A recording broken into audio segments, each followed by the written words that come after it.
Time for the 49ers Rush Podcast.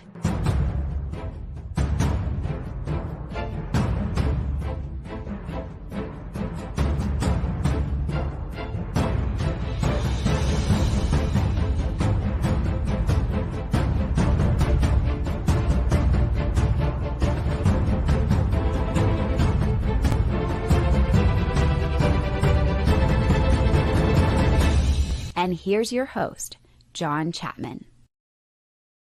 What is going on, faithful? It is absolutely incredible to be with you guys. It's Saturday morning, 10 a.m. We're recording this live, so if any news comes out after this, my apologies. But this is a weird position, okay? Because you're sitting here, this is our flagship program. This is it. This is where we started. The breakdown, the scouting reports, predictions, matchups, schemes, tendencies, bets, predictions, all those things. I love this freaking show. And a big reason why I keep pushing it back more and more is because it's like, man, I will not do this show a disservice and put out a rushed show. I won't do it. Ideally, this show would happen on Friday. We do the John and Wayne show Friday morning. But this is what it is. And I'm thankful to be able to go through and try to present this as articulately, which I don't even think is a word, as possible to you guys. And I'm very excited to be with you. I want to say thank you to Coach Cruz, who, does so much of the back work on these episodes. He is just a stone cold killer and just amazing family man and friend. So thank you, Coach Cruz. Appreciate all you do. Love all the hashtag CCs. What's up, RTP? What's going on? We got Richmond. We got Ishmael. Man, it was so cool hanging out. Josh, what's up, brother? We got a lot of fun people in here. What's up, Big Papa? It's weird not hanging out with you in person as we have been at all the home tailgates, but soon and very soon, my friend. Niner boy, we got everybody in the house. I love it. Let's go. Yeah, right there, Sound Grips. You forgot the L, but you hit the other one. That's okay. I'm the king of typos. In fact, the thumbnail I made for this, I had to go back and cancel the show and reopen it because I misspelled predictions, which is not a hard word to spell, but that is where I belong. Hashtag Texas. All right, here we go. Let's dive in, baby. Buckle up. We're going to be here for a minute. I'm going to enjoy every single second. I hope you do as well because I love it. I just love this stuff. So, 49ers Browns, week 6. Nick Bosa's had this one circled for a minute. It's Ohio. There's a lot of connections between Ohio State teams. We're going to get into all those things. But, man, this is a weird game. It's a weird game because if you take the injuries out of it, you've got the two best defenses in the NFL going head-to-head. You've got arguably the two best defensive players in the NFL going head-to-head at the same position, and Myles Garrett and Nick Bosa. Now, obviously, TJ Watt's having a heck of a year, and he could say something about that, but it doesn't matter. You're getting blue chip on blue chip at the second most important position in the NFL. There's just a lot of narratives here. Kyle used to coach there, right? Like, that matters, and it's just been weird because of the injuries. Now, the 49ers are 5-0 and playing better than any team in the NFL. It's not close. You look at any power ranking by any talking head, whether they're a wacko or whatever, 49ers are 1-2. Cleveland, all over the place, right? They're 2-2, coming off a bye week, still beat up after a bye week, which is not good when you have the earliest bye week in the NFL and you're still beat up. Now you're about to play the most physical team in the NFL. Yikes. Quarterbacks, who the hell's out there? They just elevated PJ Walker. They're saying he's going to start. DTR, the backup rookie quarterback, I fully expect to be out there at some point.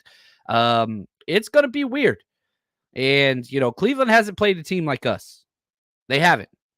They have not at 2-2. But we'll see here. The idea, and I was talking about this on Wayne's show.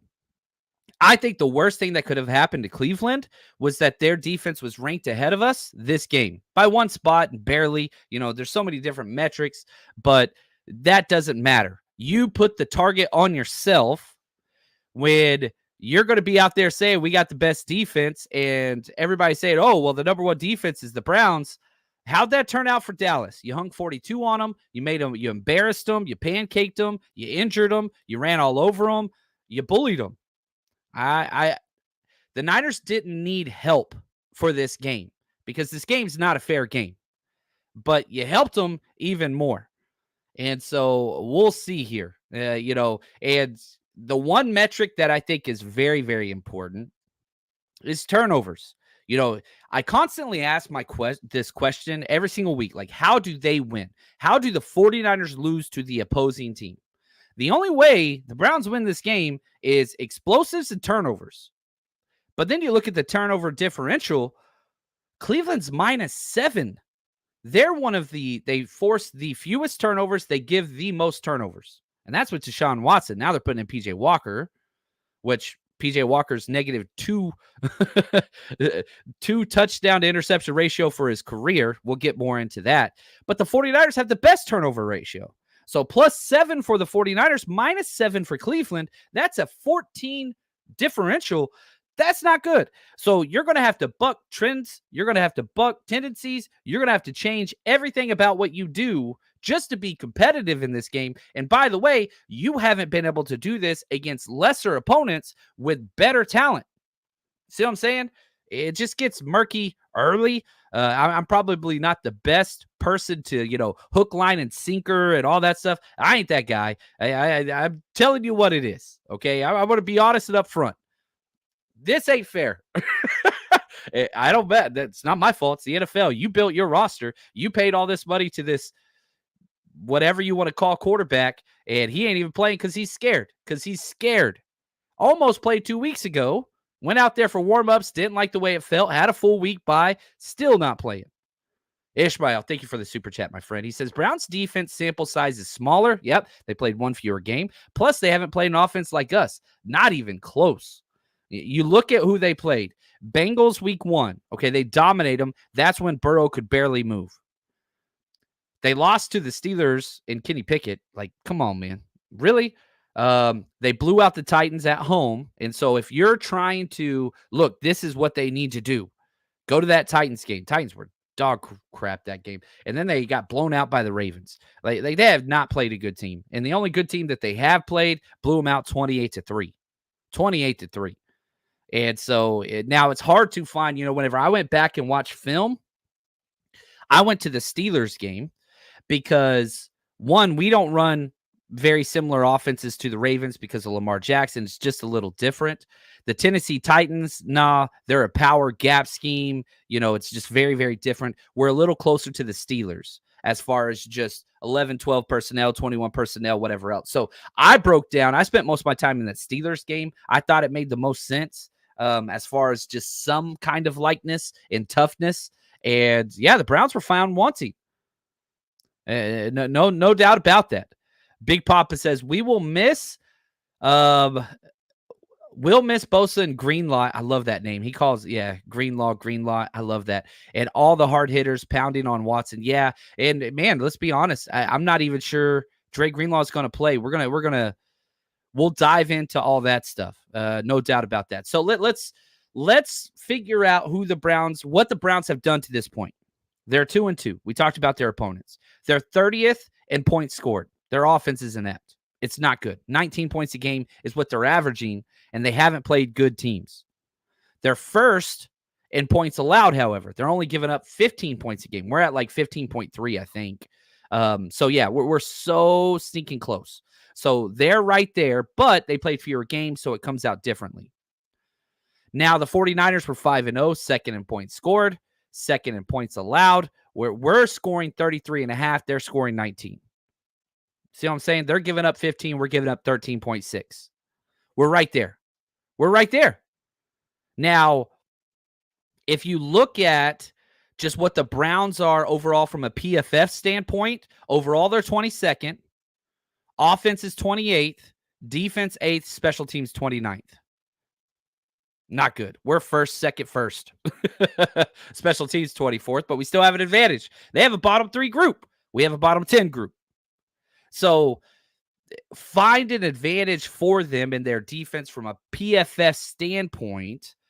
It gets pretty damn hard. You've got to get out the fine-tooth comb, and you've got to figure out, okay, where this is going to be. Now, We will figure those things out. But first, I want to hear from Kyle Shanahan himself. This was his summary of the Browns that he gave in the press conference a couple days ago. It's a 30-second clip, and this is what the players would hear in team meetings, okay? So here we go. Here's Shanahan talking about who the Browns are, summarizing kind of what team they are. I mean, this game is, to me, the biggest challenge we've had so far. I mean, thought that was going to be Dallas too, going into it. But then you look at this, and the defensive numbers just jump out. You don't see very much that they're number 1 or 2 in everything. Red zone's the only thing they're not, but that's only because I think they've had 8 plays there all year. And Baltimore ran it in, so that didn't help their rankings there. But everything else is top notch. We're doing that too on offensively right now, so it should be a hell of a battle. When you look at a defense like that, a team who's committed to running the ball like they are, I mean, that's like the prime best way to get into the playoffs, and that's why I expect this team to be there throughout this year. I don't disagree with Kyle on the last part about getting into the playoffs. They have a very clear path to the playoffs. They're in a weak division. And yeah, they've got a lot of stuff that they've got to figure out. But this is a big reason. What's up, Grey Day? What's up, Steven? This is a big reason why they're sandbagging this game. This game will not determine if the Browns make it into the playoffs or not, and they understand that. And, credit to their coaches for not pushing all the chips in on a game that isn't going to make their season. It's kind of sad that it's that way, but I do expect the Browns to be in the mix late. This game won't determine it. It's not a conference game. It's not a divisional game. Not going to be in tiebreakers. The Browns' path to the playoffs is through their division. That's important. What's up, Dave? He says, getting ready for my son's birthday party today, followed by a Niner win tomorrow. I'll listen tonight. Dude, happy birthday to the little man. It was so cool hanging out with you guys when they came out for training camp. That was awesome. He is just that dude is a stud, man. He showed up to training camp, their son, with a shirt that had the numbers on the back were 13, 14, 5, and 7, I think was Brandon Allen's like, support all my quarterbacks. Young kiddo, man, raising them right. That's what I'm talking about. Just positive family, positive people, positive kid. Hope he has a great birthday. Now, let's get to know this coaching staff, and probably turning into one of my favorite parts about this. I love going on these journeys of how these people got to where they are. We got to start with their head coach, Kevin Stefanski. Now, when you think Stefanski, you should think purple, because this guy is Vikings through and through. He got a start in 2005 at the University of Penn, assistant director of football operations. Then he went to the Vikings, started off as assistant to the head coach. He's got some connections. Let's just be really, really honest. But assistant to the head coach, then assistant's quarterback coach. He did that for 4 years. Assistant's tight end coach. You guys know we respect tight end coaches here more than anything. It's the hardest thing to coach on the offensive side, that and quarterbacks. Then was a running backs coach for a year. Then a quarterbacks coach for 2 years. Then the interim offensive coordinator. Then the offensive coordinator for 1 year in 2019. Then the Cleveland Browns head coach. So this dude, when you think Stefanski, it's Kubiak Shanahan system without being around a lot of Kubiaks and Shanahans. He was around the Suns, the Kubiak Sons, but even though he doesn't have the tie to Shanahan, to McVay, to a lot of those guys, it's an offshoot. And so, if you wanted to include this into, the whole Shanahan coaching tree and whatever it is that looks like, I don't have a problem with that. But, he was also a player. He won the AP NFL Coach of the Year in 2020 whenever they made the playoffs with Baker Mayfield. Let's see here. He was a first-team All-Ivy League in 2002. He played, lots of games and whatever else. And, his regular season record, 28-25. So 1-1 in the postseason. He's done well. And I think it doesn't matter what happens with Cleveland right now. I think Stefanski's there to stay for a little while because there's not a lot of negatives out there about him. And so that's kind of who Stefanski is. Now, their OC, Alex Van Pelt, this dude is quite interesting. He played for a while. He played for the Steelers in 93, Chiefs, Buffalo Bills for like 9 years as a backup. Then as a coach, he goes overseas, Frankfurt. He coached Frankfurt Galaxy in 2005 quarterbacks. Then he joined the Bills, quality control coach, Respect the grind. Then Buffalo Bills, he gets promoted after 3 years to QB coach, gets promoted to offensive coordinator. Then he goes to the Bucks, was a QB coach there. Then the Packers running back coach. Yeah. Packers quarterbacks coach for 3 years. Then the Bengals quarterback coach, and then promoted all the way to the Cleveland Browns offensive coordinator and quarterbacks coach. And that's where he is now. But make no mistake, this is Stefanski. He's the offensive guy, but he's more of an OC than anything the Niners got, if that makes sense. I don't mean that as an insult. That's not what I'm going for at all. It's just, yeah, that's what it is. Now let's do, don't spam the messages. I get it that you got tickets for sale. Appreciate that, but don't spam stuff on there. Appreciate you coming out from Facebook and whatever else. And yeah, you do what you got to do. You want to put that up there, and I hope somebody, benefits somebody, anything that benefits the community we're in. But yeah, let's don't spam the live chat if you do not mind. Let's talk DC. And I think this is the matchup. Jim Schwartz, absolute monster of a DC. One of my favorite DCs in the NFL because his scheme is so damn good. It's great. And this dude's been calling plays for a long damn time. Maryland, GA, University of Maryland, 1989, right? Freaking long time. Then he went to Minnesota as a GA. Then he went to North Carolina Central, secondary coach. Colgate, linebackers coach. This dude paid his dues. Was a scout with the Browns for 3 years.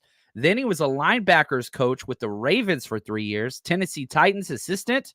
Tennessee Titans linebacker coach. Tennessee Titans defensive coordinator for 7 years, 2001 to 2008.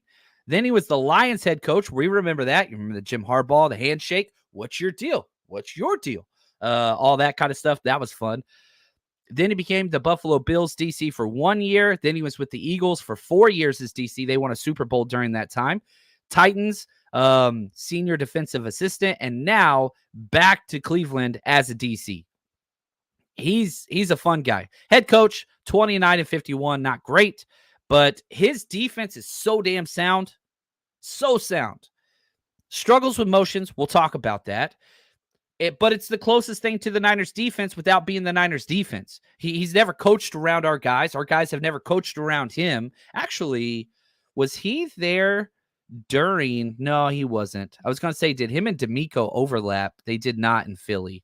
But it's weird. It's a front four. He runs a cover one scheme. A lot of man.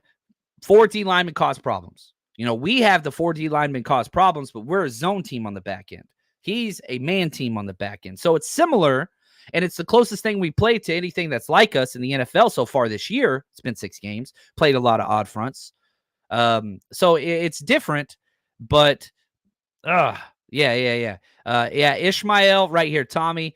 I cannot pronounce anybody's name, and I apologize. That is on me. I can't pronounce my own name correctly, and it's John. I'm sure I mess it all up, so I apologize for all that. What's up, Rick Diaz? How you doing, brother? Now, injuries. There are injuries. Elijah Mitchell, he's questionable. He's finally practicing. That's one of the ones I kind of want to see. It could be a coin flip. I personally would prefer them to not have him go this week, but he's got to practice under his belt, which is nice. I'm perfectly fine with CMC, Jordan Mason, TDP. That is enough for me. Look at that. Rhymed. What's up, TDP? I got to think of some more rhymes to go with that name. Dre Greenlaw, questionable. Didn't even practice on Friday. I don't think he's going. I hope he goes. But that hamstring, no need to push it this week. Let's just be honest. The only thing that bothers me really bad about it is mobile quarterback and PJ Walker. Dre Greenlaw's at his best games against mobile quarterbacks, but that's okay. That's okay. Now, let's look at the Browns because they are struggling. Deshaun Watson, their quarterback's already been ruled out. Joe Bitonio, all-pro left guard, ruled out. Cedric Tillman, rookie, ruled out. Center, Ethan Posick, chest injury, questionable. I do think that he will go. David Njoku, questionable. He had the burns and all that stuff. It's so damn tough, that dude. That dude went to the hospital, 3rd-degree burns on his face, and tweeted out, "The flesh is weak, I'm playing." Dude, he has all my respect in the world. And one of my favorite matchups this game is going to be Njoku, who I do expect to play. He played last week. Him versus our safeties, Hufanga and Gip against Njoku. I used to, in my matchups, put linebackers against tight ends. 49ers don't do that. 49ers don't do that anymore. Sometimes in zone, they'll spot drop that way. But if they're doing man or a matchup, it's Gip. They want Gip on the tight ends. That's their – I was so shocked. You go back – what was it? Darren Waller was like our big test. And you could say the same thing with Freiermuth. It was Gip. Gip was the guy that was on him. Bright and early and late in the game. So another one of those Wilkes creases is he wants Gip closer guarding, and he wants Hufanga on the back end, just not letting anything but past him, which I really, really like. And, if we're going to talk injuries, why not Debster? I love this. Gregory's first game. Hope he plays well. This is important. He's not an injury, but he's only been with the team for like 3 days of practice. Good thing is defensive end's one of the easiest things you got to learn a couple calls, couple stunts, but that's about it. I mean, it's pretty simple, and it's about the same from high school, college, all the way up. Terminology changes, but you got to understand if we got to overload blitz opposite side and the back flares out, you got to flare. That's simple, right? If you get a River Lake call, whatever, you got to shoot the inside gap. You got your TE stunts, you got your ET stunts. Other than that, rush the passer, keep them in the pocket. It's relatively simple for the edges. A lot of things don't change, just the terminology. And so he's played in a wide 9 concept before with his hand in the dirt. So that's not going to be an issue. And you even had Bosa who came out and talked about it and cut this clip. But he said, yeah, Gregory's a guy that needs his hand in the ground. So I think that's a welcomed adjustment because in Denver, he wasn't. He was standing up. So, and I think he could be a big deal eventually with us. I don't think he's going to get a lot of playing time unless it's a blowout. If that's the case, put him out there a lot in the second half. I want 5 to 15 snaps. Just let him get his feet underneath him. Let's see how it goes. But here's where I think it's huge because this is I think the 49ers could hedge this. And here's what I mean. If Gregory comes in and balls out, I think the Niners are good at the edge position. If Gregory comes in and is just, another guide, another rotation, doesn't flash too much, I think come trade deadline, Niners go big at the edge position. I think Drake Jackson has been as bad as he could possibly be after week 1. I love Drake Jackson. I hope that changes. He might be the worst player on this defense, even in a rotational situation. I think Drake Jackson needs to go back to 10 snaps a game, 10 to 15, until he figures out what he does. He's doing too much. And the amount of snaps he's getting is way too much because he's bringing nothing to the table. I love Drake Jackson. He's really young, and I don't want to see him wasted. So he needs to be pulled back and just say, look, dude, you're only doing this. And then he's got to master that before he moves on. Niners hoped he would elevate and be that guy. He hasn't been. Cleveland Farrell, good run defender. That's about it. Effort, run gaps. That's it. Not a pass rusher.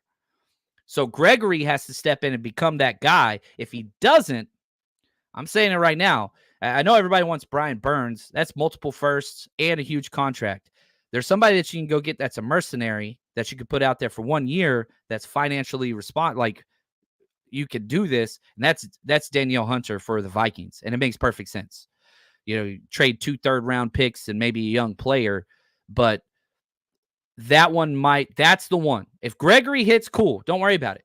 But if Gregory doesn't, I think the Niners will have a backup plan and go get another veteran 1-year rental guy, kind of like Emmanuel Sanders. You trade 2/3 for him. He comes, plays the rest of the year for you. The cap is very manageable. It's an expiring contract. He signs elsewhere next year, probably. You get a 3rd-round comp pick back a year delayed. You see what I'm saying? It makes sense for the Vikings, makes sense for us. That's one of the most common questions is, who are your trade targets?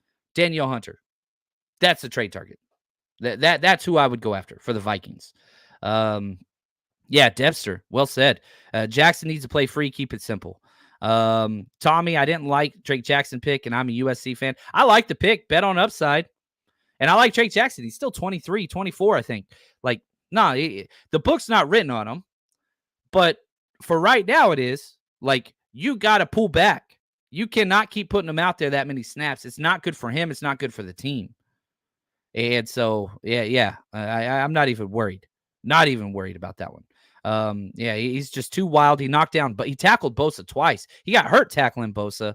The film was just, Yeah, it was I did not like that. I did not like that. Right here, John, I've heard rumors about trading Elijah Mitchell. Do you see that happening? I don't know who would trade Elijah Mitchell and for what. You know, you get a 5th-round pick back for him. I'd be pretty cool with that.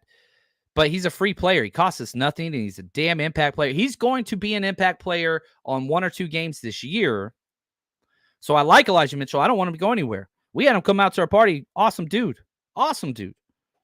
But Jordan Mason's better than he is. You know, even if he was healthy, Jordan Mason's better than he is right now. And you've got Jordan Mason for a whole nother year on top of what Elijah Mitchell has done. And I like Elijah Mitchell. I think Elijah Mitchell could start for a few teams. So if a team wants to pay, yes.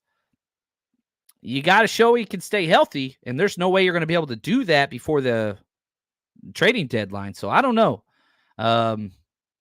You give me a 4th or a 5th and cool. Outside of that, probably not. We got 12 picks next year, guys. We got 12 picks. Ugh. Yeah. Mason needs more snaps no matter what. He is better. I'm with you. Now, let's dive into, let's talk history. I'm the biggest nostalgia guy out there. Browns lead the 49ers. They haven't played that many times. Browns have 12 wins. 49ers have 8. They've only played 20 times in the series. So half of what we played Dallas.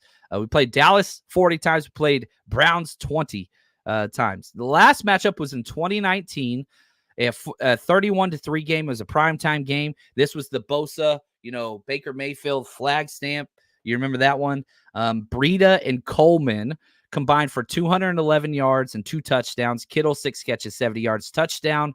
Breida had another receiving touchdown. Bosa, 2 sacks. Sherman and K'Wan Williams, the Shark baby, with interceptions. It was a blowout. Chubb, Parker, Odell, Jarvis Landry, only 3 points. They had their studs then. Couldn't do anything. It's different. You know what I mean? Now, that team and this team, completely different. The coach is the same. They used to have a different coach, though, and that was Kyle Shanahan. He spent 1 year there as the OC under Mike Pettin, which, they asked him. This is hilarious. You're going to get the politician Kyle Shanahan answer here, and I played it because I think it's funny and it amuses me. They asked Kyle, how was his time in Cleveland? I really liked living out there. Some good people, and it was cold. My car was always dirty because snow was on the ground a lot. Never melted, it seemed like. But I really enjoyed the stadium. I enjoyed the people, and it was just 1 year though. It wasn't very long.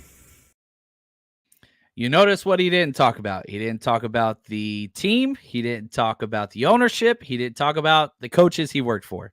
And Kyle is Kyle. I mean, he's a good guy. He's a player's coach. I don't think he handles authority very well. John Chapman is in that same category, just so you know. But yeah, that was funny. What a great year. And, the head coach kept trying to tell him what to do as an OC. And now where's Mike Pettin? Where's he at? I don't even know where he's at. Not a good coach. It's what it is. So we'll see right here. Rick, this is a question I kept getting. It says, John, are you worried about Jim Schwartz's 8-1 against Kyle? Go look at the games, man. Go look at the games. No, I'm not concerned at all. Not even a little bit. The last time we played him was 2020, and we had Nick Mullins out there as our quarterback. No, I'm not concerned about that because of who our team is and who their team is. Yeah, Jim Schwartz is awesome. I'm a really big Jim Schwartz guy. But no, there's absolutely nothing that I could say about that. No, I'm not concerned at all. The scheme is the scheme. You got to look at the teams and provide context. I wanted to, whenever I started this show, I called it the 49ers Rush. I wanted to call it 49ers Context. That's what I was going to title it. I don't know if it rolls the same or whatever else, but anyway, not too concerned. Not too concerned at all. So additions, free agency wise, Dalvin Tomlinson, Ojo or Okoronkwo, Rodney McLeod. They got some decent additions. They lost Jacoby Brissett, which would be huge this game. Jadeveon Clowney, one of the worst teammates in the NFL. Taven Bryan, defensive tackle. So, a little bit of a wash there. Brissett would make this a game. And I'm thankful he's not on their team. Their draft, Cedric Tillman, he's not playing this game. Siaka Ika, the defensive tackle Baylor, hasn't suited up yet. DeJuan Jones, offensive lineman, amazing. Isaiah McGuire in the 4th. We all like that dude. Hasn't even played yet. Dorian Thompson-Robinson, we'll see him this game. So their draft was interesting, but not amazing. They haven't got a lot of help early on. Sadly. Now, let me talk about this because, we're not going to the Cleveland game. I'm staying home. I'm chilling. John Chapman's recharging the batteries for the second run of the Rush road trip and all those things.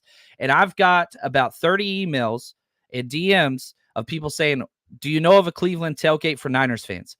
I can't find one. I'm searching Facebook, Twitter, Instagram. I can't find one. So I'm going to ask you guys for some help. This ain't for me, but it's for the community. I can relay the information to everybody that's reached out. I just can't find anything. And so I feel terrible because this was one of the games that, we didn't set up. It just seems like there's nothing out there. So if you know of something, will you email me 49ersrushpodcast@gmail.com so I can pass that on to other people? A place where Niners fans can go have a good time. Just because we're not there, the community lives on, and that's the most important thing. So please let me know. Twitter @JL_Chapman, wherever. We're trying to find tailgates for the people to go have a good time out there. Now, we will be there next weekend for Minnesota. Monday Night Football game, baby. I love Minnesota. I'm excited about this. The night before, we're going to be downtown Minneapolis at the Union Rooftop. The 49ers are doing their official invasion party at Tom's Watch Bar right before ours. We're 1 block away. So if you want to go check that out, that's cool. Then you want to come party with us at 2 to 5, raffles, giveaways, hangout, trivia, competitions. Hang out, have a great time. We're going to be at the Union Rooftop from 2 to 5 p.m. And then we've got our tailgate right next door to the stadium, the closest lot that you could possibly get to, the purple lot. We're going to be having a good time, man. That's going to be a blast. Unlimited food, drinks, liquor, whatever, mixed drinks, you name it. We got it, plus giveaways, plus all that stuff. You get your tickets at 49ersrushroadtrip.com. Head over there. This is early bird pricing. It's not going to last. This is the cheapest tickets will be for those events, and we will continue to raise those things as time goes on. And if you have never been to one of our away games, oh my gosh, they're so freaking fun. Going to 49ers games is awesome. But what's even better than that is going to 49ers games with the faithful, joining the community. And we got you covered. The 49ers Rush Road Trip is going into its 4th year of bringing the faithful together. Night before parties, tailgates the day of. We got you covered. Go get your tickets at 49ersrushroadtrip.com. All right. So, I'm looking at the poll results. For some reason, it's like all jacked up. It was like, who's going to be. So I'll just ask you guys, who is going to be the offensive player of the game for the 49ers this week? Which it's kind of good the poll didn't work because it only gives you 4 options. I didn't like that. I mean, is it Purdy, CMC, Ayuk, Debo, Kittle, Kyle Juszczyk, Jordan Mason? There's lots of options. Ronnie Bell, Ray McLeod. There's lots of people that you can put in there. So let's just throw into the chat who you personally think is going to be the offensive player of the game for the 49ers, which will be a really good answer test, because now it's time to dive into the Browns defense. And, I think it's interesting as we talk about this defense, kind of what it is that they bring. Their categorical ranks are incredible. All these are out of 32 teams. Okay. And this is for the 2023 season. I know they played 1 fewer game. I know they haven't played great competition, but they played 4 NFL teams and they have earned these ranks. And I think this is one of the main reasons why it's so simple for the 49ers to not see this, to not look at this like, oh, it's just another win. Second fewest points allowed. We're first. First fewest yards allowed by a considerable margin. 28th in turnovers. They do not force turnovers. First in first downs allowed. Sustained drives do not happen. Second in pass touchdowns. They've only allowed 2 pass touchdowns. Purdy has 2 pass touchdowns a game, average. One of those trends is going to break. 28th in interceptions. They have 1 interception on the year. Niners have 8. 4th in rushing yards. 8th in rushing touchdowns. Only 2 rushing touchdowns allowed. 2nd in yards per rush, 3.2. First and third down percentage, only 22%. And I mean, now I will say this, they're not getting the sacks. Okay. They're 21st currently with only 12 sacks. But the 49ers have 13 sacks, and we played an additional game. So while the sacks haven't been there, they're first in quarterback knockdowns. And that's my scariest stat. Whenever I look at this, I'm just like, I don't want Purdy getting hit that many times. They're hitting the quarterback once out of every 5 dropbacks at about a 20% clip. That's scary. That bothers me. Now, you go through those, and if you're the 49ers offense, you're not taking this lightly. You listen to their corners talking trash, you're not taking this lightly. So this is a pretty damn good team. The one thing that they got going against them is that they're the number 1 ranked defense. You put a target on your back. Really? You are the best? Let's see what we can do against the best. Saw what happened last week, 42-10. Game was over by the third quarter. I expect that to happen again. I really, really do. And so the fact that the Niners offense have to quote unquote go out there and prove it again, Purdy still being disrespected out there and people talking heads, talking trash against this dude that's got 9 touchdowns and 0 interceptions and the highest passer rating, the highest QBR, the highest efficiency, highest EPA. He's got the highest everything and people still talking trash. Well, back-to-back weeks against number 1 defenses. Let's see what he can do. And if we're going to talk this defense, you got to talk Myles Garrett. I do personally believe he is the creative character for the pass rush, defensive end, edge rusher. He's how you build him. He's more athletic than Nick Bosa. He's longer, taller than Nick Bosa. He's faster than Nick Bosa. He's got more bend. He's got a better burst. Doesn't mean he's a better player than Bosa because I don't think that he is. But as far as just an elite pass rusher, Myles Garrett's got it in spades. Listen to Shanahan talk about him real quick. He's one of the most talented guys I think anyone's seen, and the style they play on defense is very similar to ours. They rush the passer every play and then react to everything else. Him combined with Schwartz's scheme and the guys around him, it's a problem. It's obvious why they're a top defense right now. And, he's from the Dallas area, and I remember going to one of my students' basketball games. We coached against them, but it was a basketball game. I think he was a sophomore at Arlington Martin, and I just remember saying that dude looked different, dunking the ball. That dude's talented. Just a freak athlete. He could have probably made it playing basketball. He could do whatever the hell he wants to do. He's that damn good. But it's not just him. Yeah, he's the star of the defense. Zadarius Smith. That dude had a hell of a game against us, for the Packers. He's damn good. Grant Delpit, their safety. Newsome, their corner. They've got guys. Now, they're not solid throughout. And their defensive tackles are good. Jordan Elliott, I was really high on him. He was the 3rd defensive tackle taken after Kinlaw in that draft. Hasn't been that great. He's 106 out of 124 out of Missouri. I liked him. Dalvin Tomlinson hasn't been great.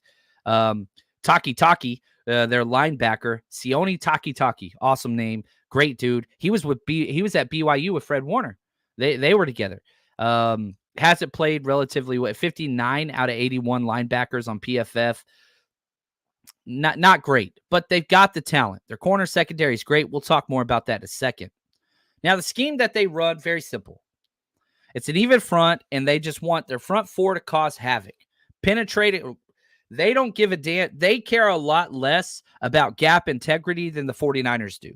They tell their guys, get the hell upfield. Just freaking cause problems, front 4. Linebacker, safeties, will take care of whatever's on the back end. So they're a little bit less reserved than we are. They play the most single high in the NFL. Shout out to David Lombardi doing some great work. He tweeted this out. 63%, which is the most single high coverage in the NFL. Last week, guess what? Dallas had the most single high coverage in the NFL, but they came out, the Cowboys against us, Dan Quinn did. He changed it to a half system because he was worried about the deep ball, and now they're not number 1. The new number 1 team for single high is the Browns. Well, they do the same thing. We'll see. Now, I will say this. I was listening to one of my favorite NFL shows, Doug Farrar. He's with USA Today, and Greg Cosell, who everybody knows, NFL Films. Greg Cosell's just freaking godfather of NFL draft content. They were talking, and they put this out there, so this ain't me. that they struggle with pre-snap motions versus the run. So if you look at what the Browns defense does against runs without pre-snap motion, they only give up 1.4 yards per attempt, which is a testament to Jim Schwartz. It's a sound defensive scheme. It really, really is. But there's always a but. When there's pre-snap motions and a run play, they give up 4.5 yards per rush. Guess which team has the most pre-snap motions in the NFL? Ding, ding, ding. The San Francisco 49ers. Guess which team has the highest yards per rush with pre-snap motion? Ding, ding, ding. The San Francisco 49ers, who average 6.0 yards per rush with the pre-snap motion. That's going to be the key. Now, the Browns are coming off a bye week, and they've had time to work all of this. Niners have put this on film for years, so there's a lot of film to study. Can they execute? I don't know. If the Niners can run this ball and it's going to be rainy, I don't think it's going to rain. I just looked up the weather before this game. Looks like the rain's going to come in late in the game or even after the game. The wind, and if you've ever played football, you know the rain's not fun. Wind sucks, especially if you're an offensive guy. Now, if you're a defensive guy, rain is awesome. Wind is awesome. This helps the defenses even more, which is a testament to why this is the lowest over-under game in the NFL this week by considerable margin. Over-under's at 36 points. That's nothing. Like, the desert fully expects this game to be low scoring. And by desert, I mean Vegas, right? Now, they do not turn the ball over at all, which is crazy. The only way they win is if they're +2 or better in the turnover margin. Like if they're +1, let's say Brock throws an interception and we fumble and we force no interceptions, 49ers still win this game. They got to turn the ball over. That's it. Another interesting thing I found, empty formations will be interesting. This was shout out to Nate Tice of The Athletic. Teams have gone empty 13 plays versus the Browns in only 4 games. Small sample size, I know. 0 first downs allowed in empty formations. That's where there's no fullback or running back behind the quarterback. Brock Purdy's back there. You got 5 wide out there. 0 first downs allowed, 2 sacks, 7 total yards. A big reason why that is this Browns secondary, it's pretty damn good. Their corners, their safeties, even their nickel guy, they're all some ballers. And here's Kyle Shanahan talking about their defense, but why their secondary is so good. Very good. I mean, when you have the D-line they have, the downhill linebackers, you better have some good corners, and they have very good ones. They play a lot of man-to-man coverage, so mix in some zone. But when you play that much man-to-man and you're also the number 1 pass defense in the league, you got to have some good corners. And they do. Newsome and Denzel Ward are sticky corners, man. That's just what they do. They would play just fine in the 49ers scheme. They are physical. They tackle. They don't give up separation. Now, here's the problem.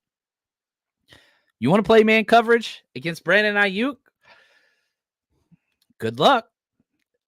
Nobody's done it in the past. It doesn't matter how good they are.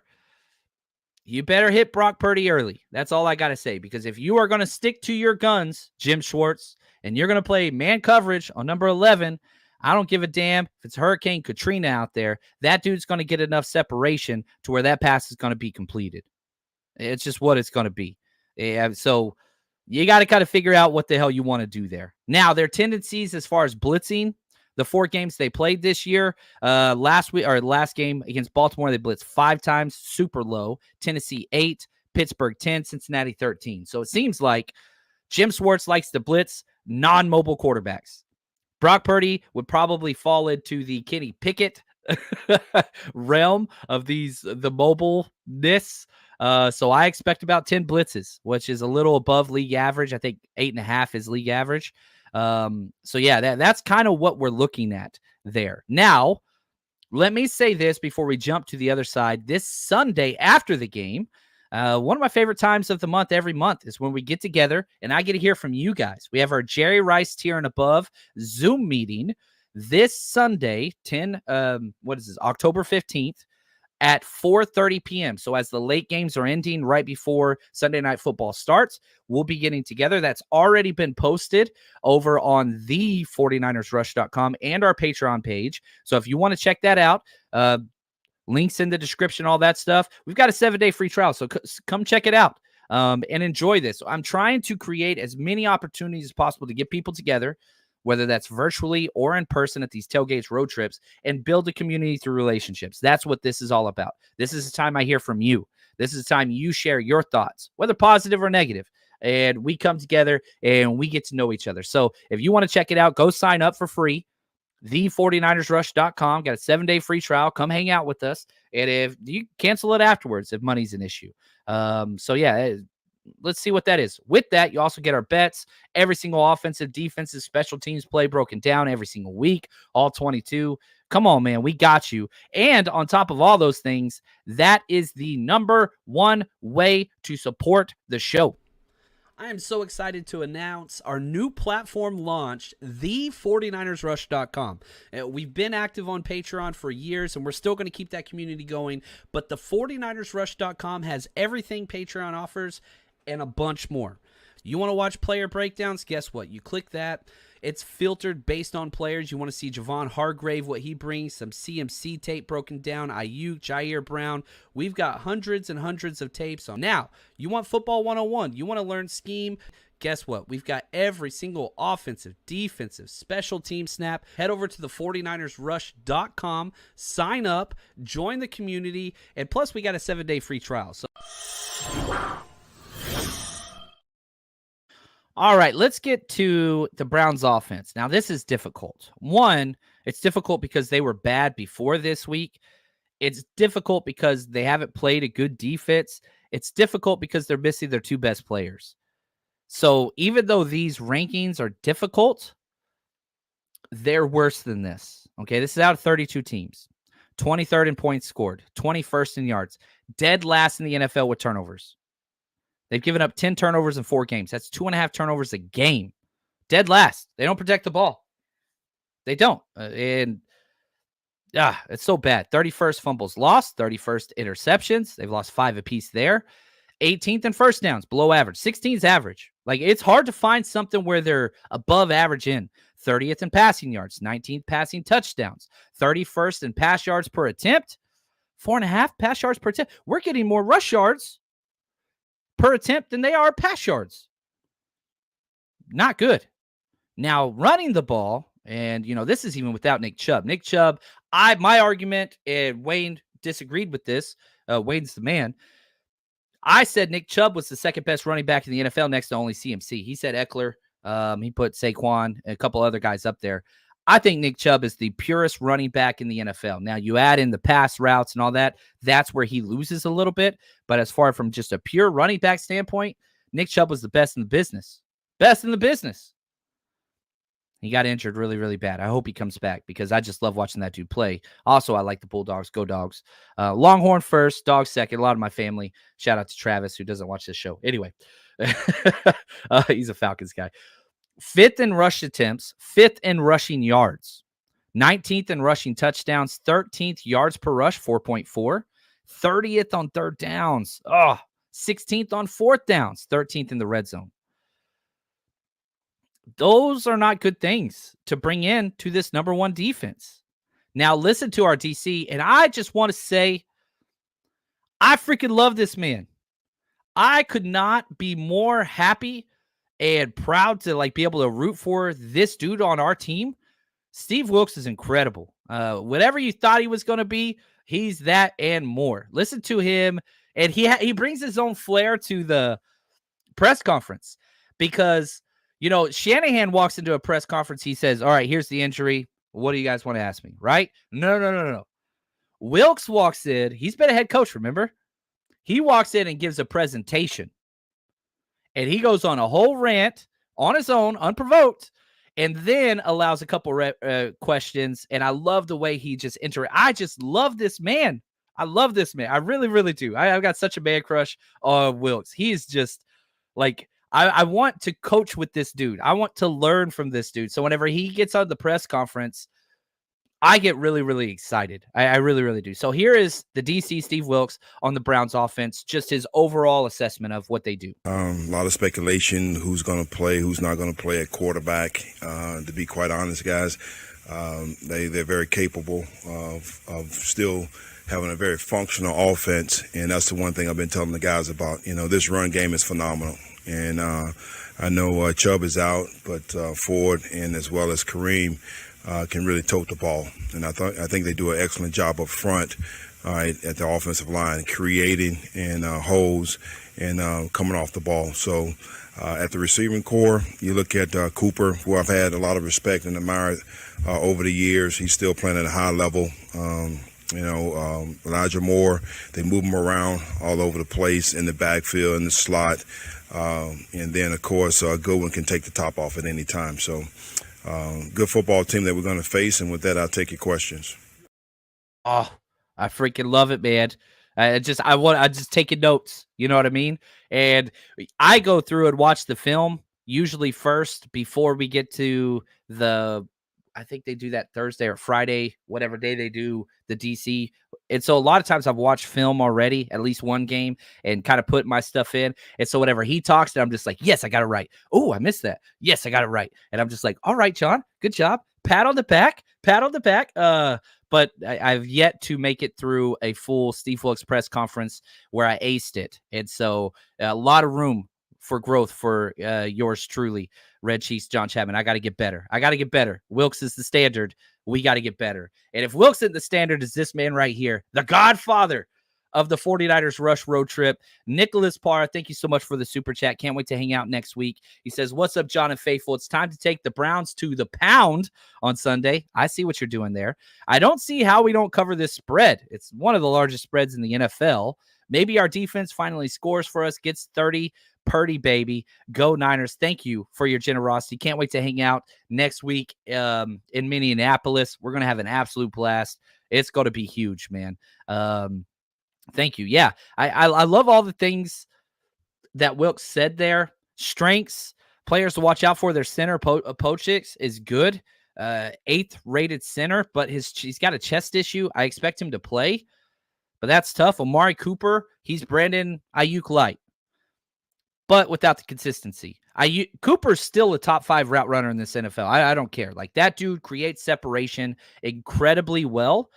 The problem with Cooper, he was with the Dallas Cowboys, he was with the Raiders, he was the same in Alabama. You hit him in the face, he don't like it. He is notorious throughout his career, just disappears in games. And whenever I say disappears, I mean, you're talking 0 catches for 3 targets type games. Is that going to happen this game?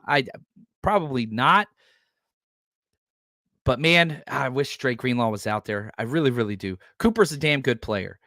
He doesn't like physicality.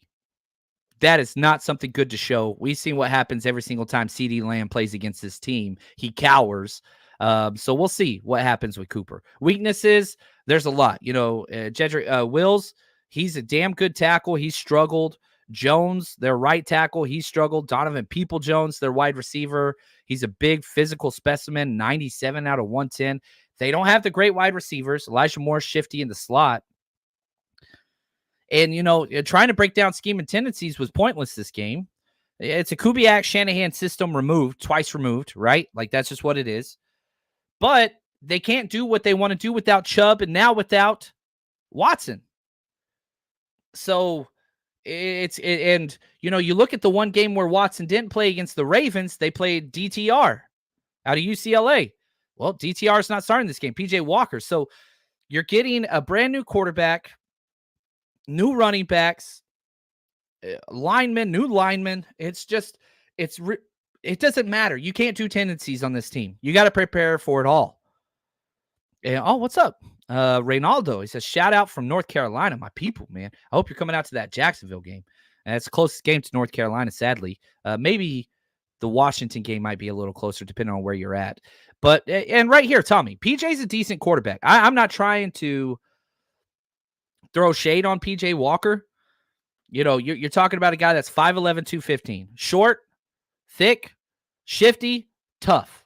It's just what he is. He played at Temple. You got to be tough as hell to go through Temple. I'm just going to be honest. He's from New Jersey. You know what I mean? Like, shout out to Nicholas Parra. He's a Jersey boy. But he's played in 15 games for his career. He's got 7 career starts. He's 4-3. So he's won more than he's lost. 5 touchdowns, 11 interceptions. Not good. And probably the biggest glaring stat was 18 sacks. This dude's getting sacked like 3 times a start minimum. Not good. No fourth quarter comebacks, no game-winning drives. His, passer rating 63.9.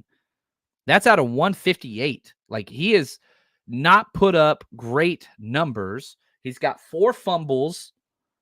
His career rushing yards, 18. So, yeah, he's mobile, but he's not a running quarterback, if that makes sense. He's a mobile quarterback. I think there's a bifurcation there. Now, let's go back to the man himself. Steve Wilks coached P.J. Walker last year. Guess who was the scout team quarterback versus the freaking Carolina Panthers all year? Who the DC interim head coach, he coached against this dude every day in practice for a year.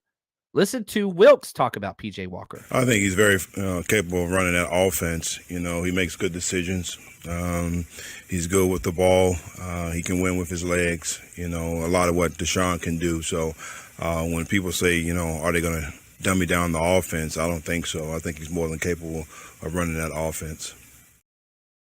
I agree with him. You look, P.J. Walker is about to turn 29. Okay, he's 28 currently.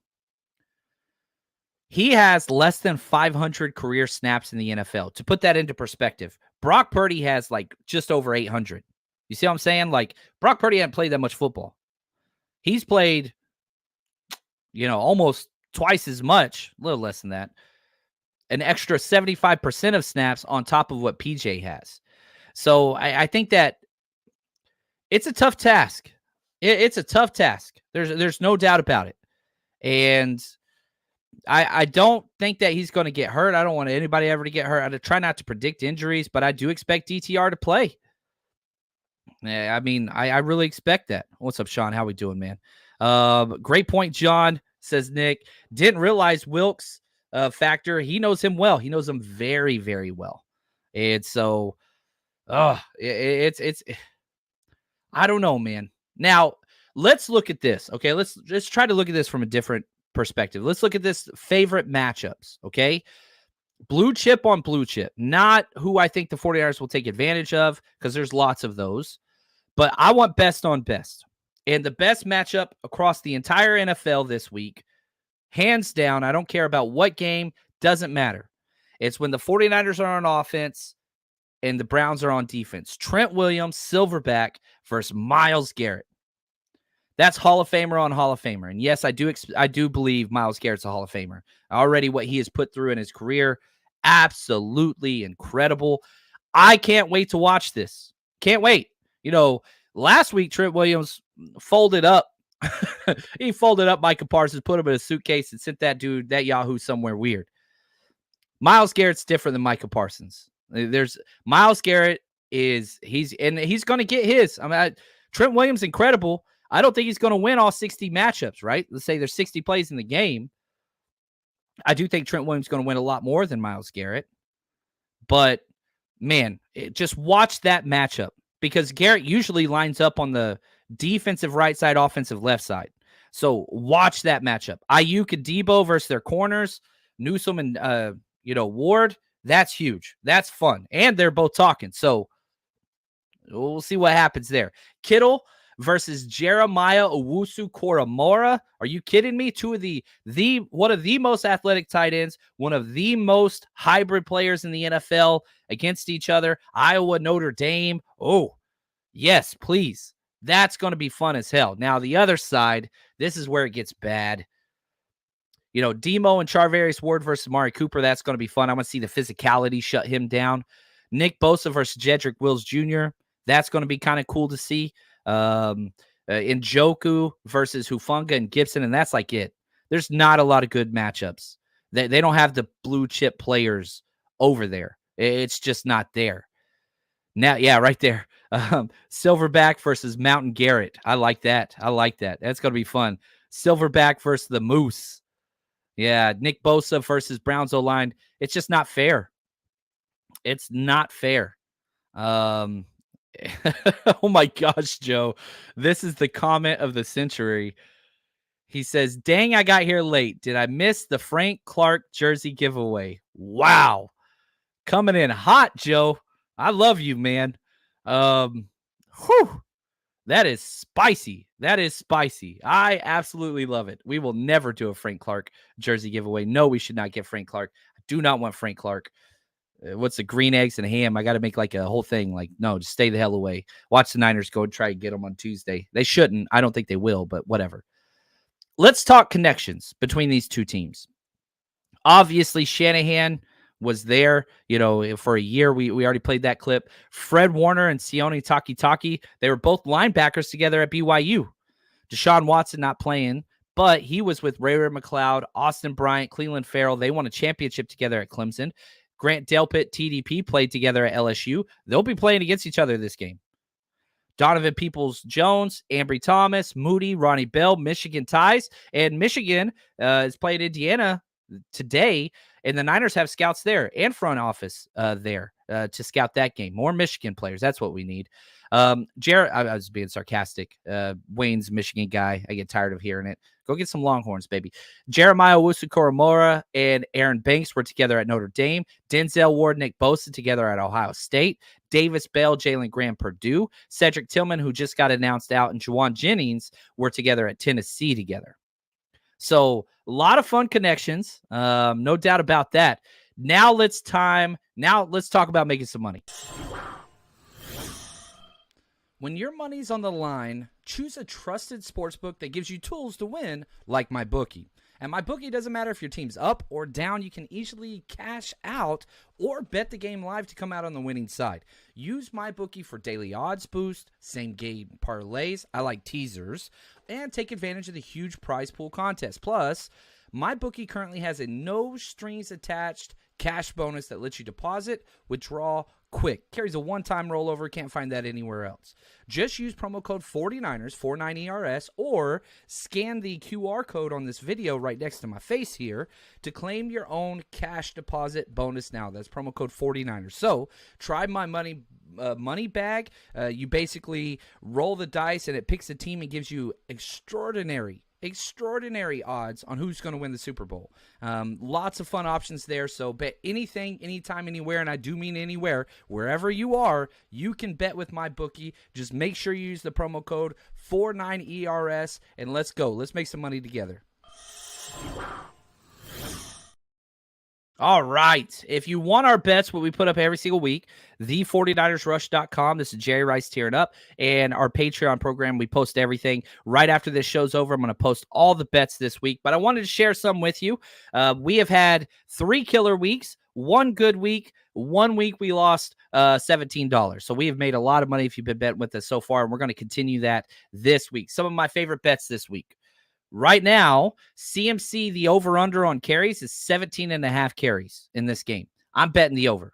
Guess how many times CMC has had 17 carries or less this year? 0. You mean to tell me there's going to be bad weather? You mean to tell me you're playing against a good defense? You mean to tell me there's a very low over-under? That's right, baby. It's going to be a heavy CMC game. I do think some of the other running backs will get a mix as well. That's okay. Also, I took an alternative line, bet the over on 30.5 points. The over-under is 36.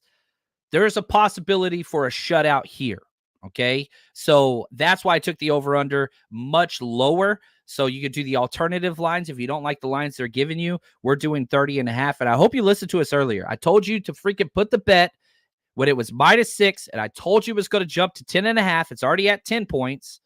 You can if you bet when I told you, you can go to MyBookie and cash out right now and make 20% of whatever it is you bet before the game's even played. You can cash out right now and make money. So we kind of know what we're doing here. I hope that you bet with us. And if you're one of those people that's like, I don't have the money to do that, that's cool. Don't do that. Bet with this as entertainment. Yeah, the making money is fun. Don't bet money you got to pay bills with. Be smart about it. This is just an entertainment thing if you want to throw an extra. And again, a lot of the bets we do is $5. Now, a season-long bet that's up right now, and I think this is the last week that you're going to have the opportunity to cash in on this one. Defensive Player of the Year. Fred Warner is currently, if you bet $5, for Fred Warner to win Defensive Player of the Year, you'll win $110. Now, that money is going to be wrapped up till February when they announce the award, but those odds are going to start changing. So, yeah, I bet pretty big on there, but if you bet 5 on that, you get 110 back. That's a pretty big, that's a hefty one. That's a hefty one right there. So, let's get to our predictions. It is that time, ladies and gents. I want to know what you think is going to happen. You can drop your score prediction, which I would love to see, but more so, I want to see some of those players. IU's going to have 6 catches and 95 yards and a touchdown. Fred Warner's going to have 7.5 tackles, a sack, and an interception, something like that. So let's throw those in there. Let's see those as I start going through my predictions for this as we go through. Now, weather, I've seen this talked about. And yeah, Grand Day, what's up, man? He says they've been talking about rain, so expected Debo to have a nice game. I like that one. Now, I looked up the weather right before the game. Doesn't look too bad. Maybe a little drizzle, but the wind is probably the biggest concern. So that's short game stuff. That's Niners' favor big time. And again, maybe more running than we even thought. So going again back to that CMC bet over 17.5 carries. I like that one more. But overall, this game's not fair. I don't care about fair. It's my biggest cuss word in my family. My kids, they don't say it anymore. It's been programmed out of them. When they were little, if they said that's not fair, I wish they would say the F word to me instead. Like, I don't care about fair. Life ain't fair. I'm beautiful. Some of you guys, yeah, you know, it's what it is. But it's not fair. It's just not. So this game's not fair. Don't give a damn. You still got to play. It's the NFL. You built your team. We built ours. You show up on the gridiron. One of us leaves. I don't think it's going to be the Browns. I don't think it's going to be the Browns. The Browns defense could play lights out. They could prove they're the number 1 defense in the NFL. I don't think they are. But even if they do prove that, they still do not win this game. And when you have a great defense and a bad offense, we've experienced this, right? Think about all those freaking Seattle games with Russell Wilson and how we could stop him, and we got like 5 or 6 3-and-outs. But eventually we lost the game because the offense just couldn't convert anything, right? Eventually the levees break. Great defenses can maintain, but if it's not reciprocated by offense sustaining drives and offenses putting the defense in a good position, turnovers, sacks, backed up against their end zone, things like that. So Cleveland could be awesome. Cleveland defense could be as advertised. You could get 5 sacks this game, still lose. And if it's 6-6 at halftime, the Niners will still win by 10 plus. Why? Because the Niners can continue to put up good football throughout the entirety of the game. It's going to be almost impossible for this Cleveland defense to maintain that, even if they shut out the 49ers first half, to do that 2 more halves after adjustments. It's just not going to happen. It's just not going to happen. So 49ers are too efficient to hold down for 4 quarters. You're running a man defense against Brandon Ayuk. That dude's going to bust one, period. We've seen people try to do man coverage against Brandon Ayuk. It has never been successful. Field goals are a great thing this game. We've been touchdown for 2 weeks straight, which is awesome, and I hope that continues. But if the 49ers get to 16 points, it's over. You get to 16 points, it's over. I know we're hitting 30 all the time, and we're breaking records for all the points scored and whatever else. At the end of the day, I want to win the damn game. Field goals are not a bad thing. Now, if it's 4th and 1 and you've got the momentum and you can go for it, cool. But field goals are great this week. Defensively, Niners just got to keep the roof on. That's it. The only way that this Cleveland offense is going to move the ball is explosive plays. That's it. So you've got to force this guy who's got 7 career starts at PJ Walker to have 10-plus play drives. Give up the short stuff, man. And I know sometimes it's frustrating when you see them run that 5-yard hitch for free. Let them. Let them. I want cover 6. I want quarters. I want cover 3. I want the shell on the freaking defense. Force them to manage with their backup quarterback, with their backup running back, with their backup guard, with their backup, against an elite defense. They might be able to do it one drive, maybe even twice. No way in hell they're doing 3. That's why I'm saying you get to 16 points, this game's over. Make them methodically beat you without mistakes. And you're talking about a guy that has twice as many interceptions as touchdown. You're talking about a guy with 4 career lost fumbles. You're talking about a guy who gets sacked 3 times per start. Just push it back, man. I don't want a lot of blitzes. You just show up and prove that you're better and allow them to try to be perfect when he hasn't even played this year. This game's not fair, and I don't want it to be fair. 27-12 is my prediction. That's a 15-point thing. So I still got them covering the spread. I didn't bet the spread again at 10 because we bet it at 6, and I'm going to let those bets ride. I bet it at 6. I bet it at 6.5. I bet it at 7. I just kept betting. But I've got enough of bets in on the spread. So that's where we're going to be. I'm excited about this game. And, I don't think that this is going to be the most entertaining as far as a good matchup. I don't think it is. But I don't care because they assembled their crew. In the words of the Dave Chappelle Pritzky, assemble your crew. I think it says squad. Assemble your squad. But whatever. They did that. Game blouses. That's what this game's over. I can't wait. And we're going to be live right here afterwards, which I'm also excited about. There's a UK faithful watch party over in London, which I'm going to be helping with that. So you're going to see something on our YouTube channel where we go live. We're going to do a couple interviews of people there. 49ers and FanFest asked me to, try to bring something about so people can kind of see what it's like. So you'll see something like that before kickoff, about 30 minutes for kickoff on this channel. But excited about this week. Enjoy it. We're going to be in Minnesota next week, so come party with us. But, man, enjoy this game. Get that dub. Go to 6-0. Show everybody who you continue to be. We are the standard that finds everybody else wanting. Doesn't matter who the hell we go up against. And I think that continues this week. We'll see you after the game. And until then, stay strong, faithful.